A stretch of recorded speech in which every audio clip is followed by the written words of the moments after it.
The National Weather Service in Burlington has issued a tornado warning for northern Franklin County in northern New York, west central Clinton County in northern New York, until 1:30 p.m. At 1:01 p.m. National Weather Service Doppler radar indicated a severe thunderstorm capable of producing a tornado. The storm containing the possible tornado was near West Bangor, moving east at 25 miles per hour. Locations in the warning include but are not limited to Malone, Chasm Falls, Brainardsville. When you can do so safely, please report hail or damaging winds to the National Weather Service by calling toll-free 1-800-863-4279 or by submitting a storm report at weather.gov/Burlington.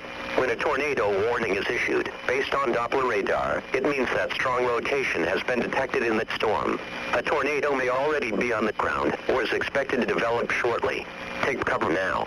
Move to an interior room on the lowest floor of a sturdy building. Avoid windows.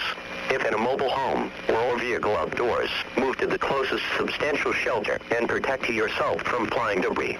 A severe thunderstorm watch remains in effect until 8 p.m. Wednesday evening for northern New York and Vermont.